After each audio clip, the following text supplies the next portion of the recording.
So Horizon, an American Saga, Chapter 1, was directed by Kevin Costner, starring Kevin Costner, and stars a whole slew of other actors. And this movie taking place sometime after the Civil War, various people travel out west for various reasons to find new land, to get revenge, various things that kind of happen in the Old West. And there's also a Chapter 2 that was supposed to come out this summer but was announced earlier today. It was being delayed. So this was a movie that I was admittedly intrigued by, but not really looking forward to. Like, I was kind of intrigued because Kevin Costner has not directed a movie since 2003's Open Range, and obviously this kind of seemed like it was going back to like something he would have done back when he was like really popular with directing like something like Dances with Wolves and such. And obviously he was big with Yellowstone, but now he has a very bad relationship with that show.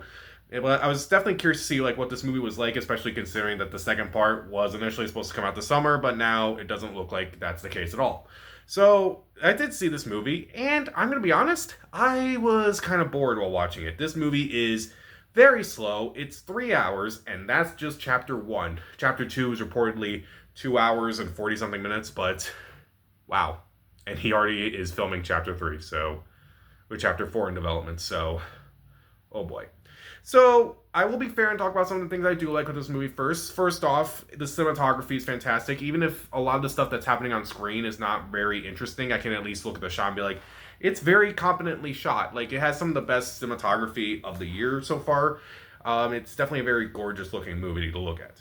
The score is also very well done and kind of harkens back to some of that era where it's like that era of like the 90s where it's like, oh, it has like that very, powerful score and such. The score is very well done. It's very old timey score. Like, there's definitely an old school vibe to this movie, which I think kind of helps the movie a little bit, but also doesn't really work overall. Like, it's a movie where at first, when I was watching, it's like, why don't they make movies like they used to? Why don't they make like some of these like big sweeping movies like they used to? And then you see this movie and you're like, this is why they don't make these movies anymore. It's kind of a bad example of these movies that like are epic in scope and they try to do a whole lot and they kind of like have all these characters and such. It's just it feels like it tries way too hard. But I'll get into that.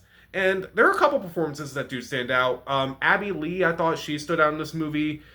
She was one of the only few characters with like an actual arc. Owen Crow's Shoe. I thought he was very good. He also is one of the few characters that had an arc that was, interesting. A lot of characters in this movie have ideas like storylines and stuff like what they're kind of going through, but most of them just didn't really intrigue me that much. Those were the only two that kind of did. And even though they don't really have great storylines, there are no bad performances. Like Kevin Costner, he actually doesn't appear in this movie until about an hour into it. It's like, wow, that's surprising. He's the biggest draw of this movie, and he doesn't appear in this movie for about an hour. Granted, it's 3 hours, but still. So that kind of shows some surprising restraint on Kevin Costner's part. No one gives a bad performance to that per se, but they also really don't have much character to work with. And that's kind of the biggest issue that I have with this movie. There are too many thinly written characters. There's also too many characters in this movie. There are so many people that appear in this movie that I kind of kept forgetting that various actors were in this movie at times. Like you have Michael Rooker in this movie for a little bit, Sam Worthington, Luke Wilson, who also doesn't appear until like over an hour into this thing. And it's like, wow, there's so many people in this movie, and honestly, they don't. You are almost given nothing to do.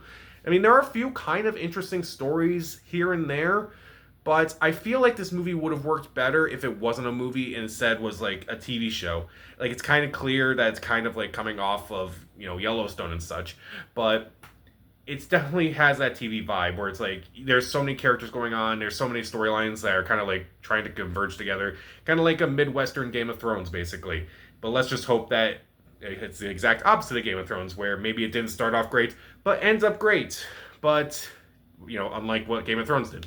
But I just feel like there's way too many characters in this, and most of the time, I just felt like I had to try to remind myself, oh right, this is what this character was kind of going through. Like, oh, this is what this character is seeking, and like, and sometimes even characters aren't even given a whole lot to do. There's just kind of like this just basically vignettes of like various people who are just going out to the west for various reasons and such, and they're just not very interesting. I feel like I'm being a little harsh on it, but because we got chapter two, and we got chapter three coming out, so maybe those will answer some questions and such. I kind of felt like this movie is, again, it's trying way too hard to do a lot of things. As a result of trying to do too many things, the pacing. 3 hours is a lot for a movie, and I know a lot of people complain about 3 hour movies. I try not to because there are some 3 hour movies that I do like. Oppenheimer was my favorite movie of last year, 3 hours long. Killers of the Flower Moon was also on that list. That's 3.5 hours long. But this movie, it was long. It felt longer than it actually was. It was 3 hours, but it felt more like four. I did not care for it. Also, again, there's that whole argument. It's like, oh, they don't make movies like this anymore. And then there's movies like this where you realize this is kind of why they don't make them like they used to. Maybe it's like the characters aren't as interesting as you think they are. It's not as sweeping as you think it is, and I think it tries way too hard to try to be something that's like big and meaningful and such. And honestly, it's not quite there yet.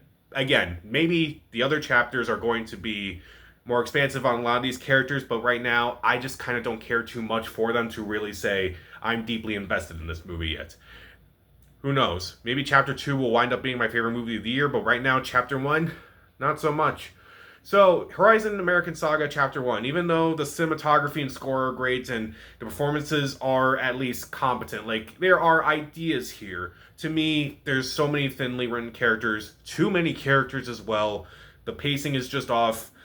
Feels like television rather than like an actual movie, and it feels like television in a bad way. Like, I know television has kind of had a boom in the last few years, but this feels like kind of like television where it's like trying so hard to like have all these storylines kind of going on. It's like you kind of don't really care too much, unfortunately.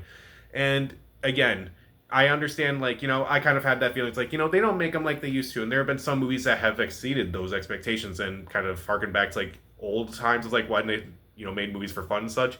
But this movie is not one of them. I'll give Horizon American Saga Chapter 1 2 out of 4 stars. Stream it. So, what's your favorite Kevin Costner movies? Comment down below, subscribe to the channel. This is Pat. Stay safe.